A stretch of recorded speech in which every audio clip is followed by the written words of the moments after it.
Patriotic comrades, by the end of this video, you will understand why several PNP MPs are basically saying the Hurricane Melissa relief response was moving slower than a goat on lunch break, and why the drama might only just be starting.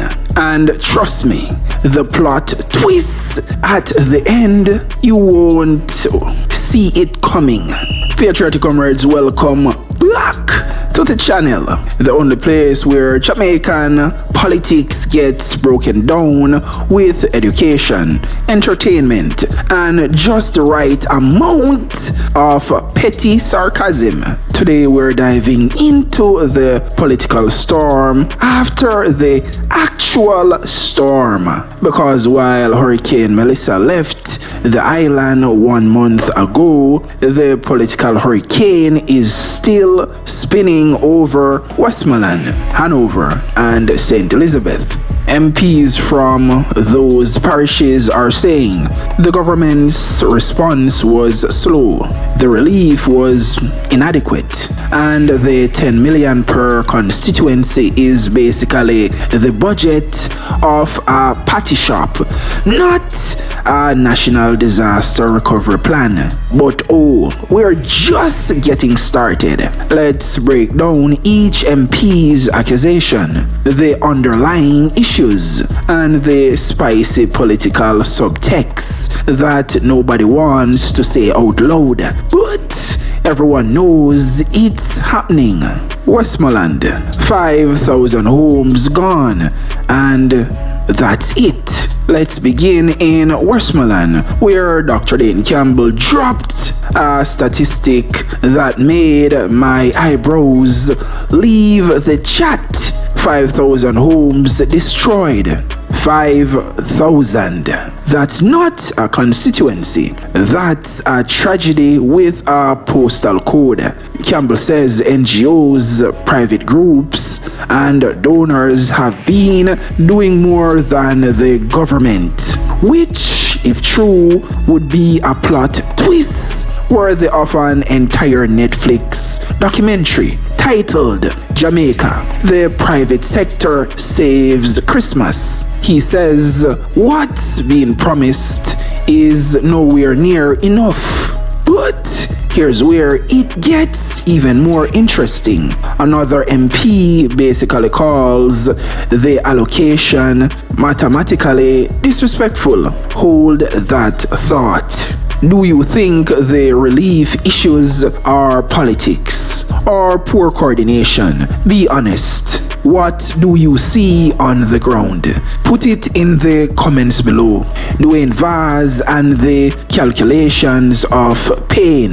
Vaz took out his calculator like, alright, let's do the math. 10 million divided by real damage equals absolute chaos. He broke it down like this: 100 people get 100,000 each. But when thousands are affected, that money stretches about as far as free Wi-Fi in rural Jamaica. Then he added the twist: relief packages allegedly being distributed from the home of a known JLP activist in a national emergency. That's like holding the only umbrella in a hurricane and saying, sure, you can come in, but who did you vote for? Again, allegations, but spicy ones, because another MP claims political bias in damage assessments. If you or someone you know was affected by Melissa, what has the recovery been like so far? Share your experience so we can get real insight. Westmoreland Western Ian Hales said this can't be real. Ian Hales delivered one of the most dramatic lines of the entire press conference. It's been 1 month since the hurricane and 4 weeks before Christmas. Translation: Santa coming before proper relief. He claims assessments are happening mainly in JLP-leaning communities. That's a serious accusation because disaster relief is supposed to be like church communion. Everybody gets a piece of the bread, whether or not the allegation holds. It raises the issue of transparency in recovery. But Hanover MPs, their comments were even sharper. What's the one thing you think would fix this disaster response situation ASAP? Let's see the best ideas in the comments below. Hanover, patchy and forgotten. Heather Miller Bennett came in hot. It is clear that the government has forgotten Hanover. She says 8,000 families suffering, residents living in their cars, assessments patchy, care packages distributed with zero coordination. That's not disaster management. That's chaos with a press release. And Andrea Perkis added her own bombshell. 5,000 homes without roofs, schools and health centers damaged, and residents forced to take on the work of the government. Public health crisis, shelters overwhelmed, coordination issues. This is no longer politics. This is logistics on life support. Which part of this entire saga shocked you the most? The numbers, the delays, the accusations? Tell me in the comments below. St. Elizabeth, Zuleika Jess, and the road to nowhere. Zuleika Jess raised concerns about mismanaged distribution, inadequate support, food and housing shortages, and drumroll, roads that look like they survived the hurricane before the hurricane.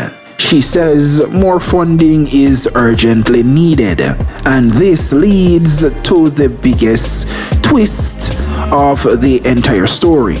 If you were in charge of recovery right now, what's the first thing you would change? Serious answers only. Put it in the comments below. Mark Golding enters with the final plot twist. Golding essentially said, how you have a national recovery but leaving out the opposition. He calls for inclusiveness, equity, coordination, basically suggesting that Jamaica is trying to run hurricane relief recovery like a group project where half the team wasn't invited to the WhatsApp group. Whether you agree or not, it raises a critical governance question. Can disaster relief ever be effective if politics gets in the way of helping people? And that is the final unresolved tension at the heart of this national drama. Because based on how recovery goes over the next few weeks, this story isn't done. Not even close. Whose explanation do you think was the strongest? The MPs raising concerns or the officials managing the response? Let's discuss in the comments below. Here's a summary of the highlights and the key points. Quick recap. MPs across Western Jamaica says the Hurricane Melissa response is too slow and too small. Claims of political bias, poor coordination, and inadequate funding. Thousands of residents reportedly still without housing, food, or basic necessities. Concerns about governance, transparency, and crisis management. Growing tension between MPs, parish leadership, and the central government. National question remains. Can politics and disaster recovery ever coexist without chaos? Which MP made the most important point in this whole Hurricane Melissa fallout? And why? Drop your take in the comments below. I'm reading everything.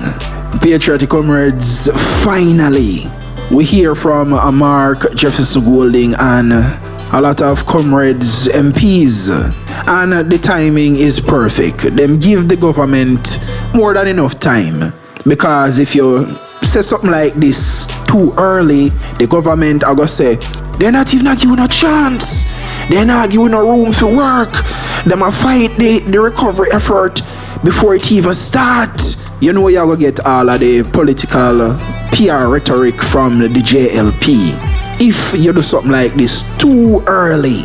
So you say when you give them 1 month after, you make an entire month elapse, then we can call them out. Maybe not call them out from day one, and I say them a move slow, super slow, snail pace slow.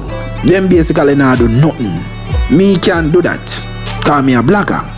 You see me, but Marky G them can't really do it like that. Them have to be more tactful and strategic. The wrong timing and it will backfire. I want to know how the media is on the side of the whole mess administration, because the media, mainstream media, now hold them accountable. You see me? None of them now wholeness, slow response. None of them now question him why him a move so slow. No pressure now accompany him. I mean, I ask nobody this. Had it been the PNP in power when this happened, and if the PNP make a mistake for a move so slow with the response, you wouldn't hear the night. You're not going to hear it night. And the pressure will go come from wholeness and the mainstream media upon the PNP. It not going to be normal. It are going to be super aggressive. You see me? A lot of social and political pressure would come down on the PNP if I did weak in a power and I move so slow with the response. The JLP in opposition would not be so kind and they would not be so lenient. The JLP is not a party that is of any good moral standing, and them now go show you no goodwill and they now go give you no patience. Them all depend your heel like so. You see me? And Comrade Dayton can be right.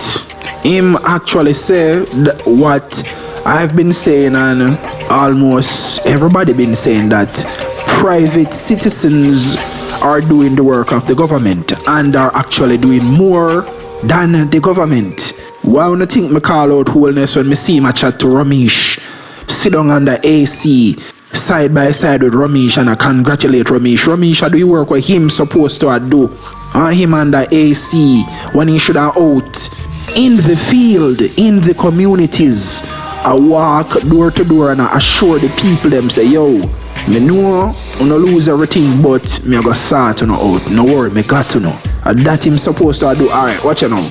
It's easy to go door to door when everything is good and there is peace and there is no catastrophic disaster.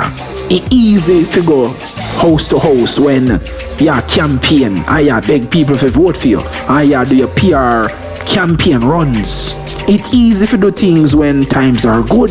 It's easy to got people here that sit down on the veranda and do your PR stunt them when times are good.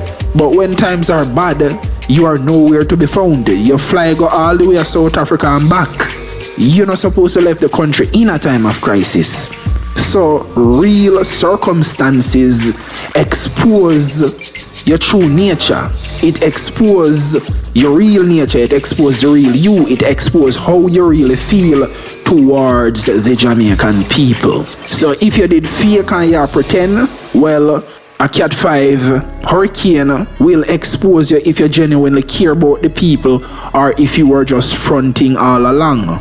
So what we have in the form of Andrew Holness is a fake leader, because no real leader would do and act like how he act. You see, what we have is a misleader cosplaying as a real leader, because Holness is not a real leader.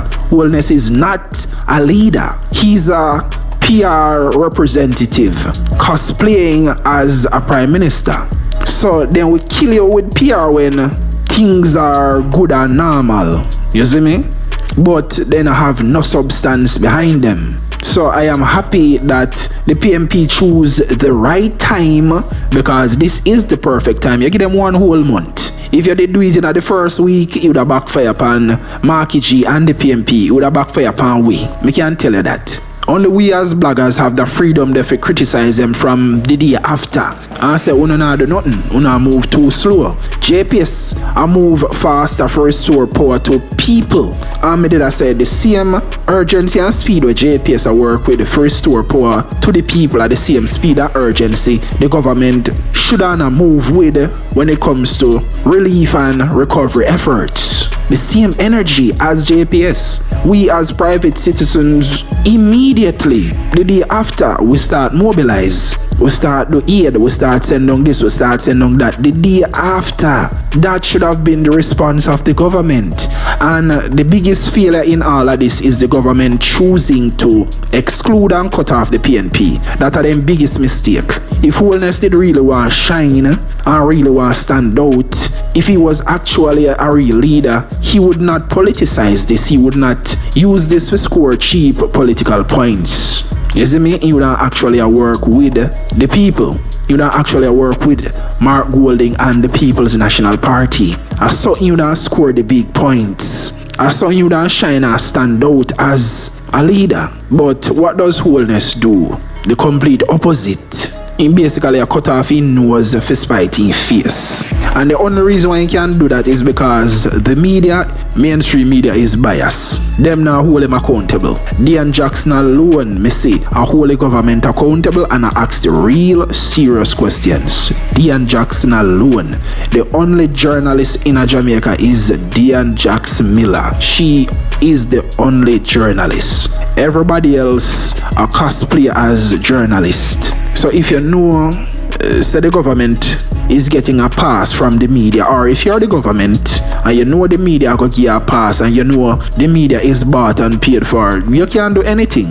You can move as slow as you want, because no one in mainstream media will ever call you out. And if anyone ever dares try to call you out on the facts, on things where the people are saying at the streets, oh, PNP apologists, oh, that journalist is a PNP activist, yeah, they more try to shame you, for discredit your real and genuine questions, the question where the people are asking at the street. They more try to shame you, for silence you, because it's a silencing tactic. We see it in America, it works very well if you're weak. If you found this breakdown useful, hit like, subscribe, and drop a comment telling me which part of this situation you think needs the most urgent attention. And remember, this story is still unfolding, so make sure you stick around, because the next update might be even more dramatic than this one.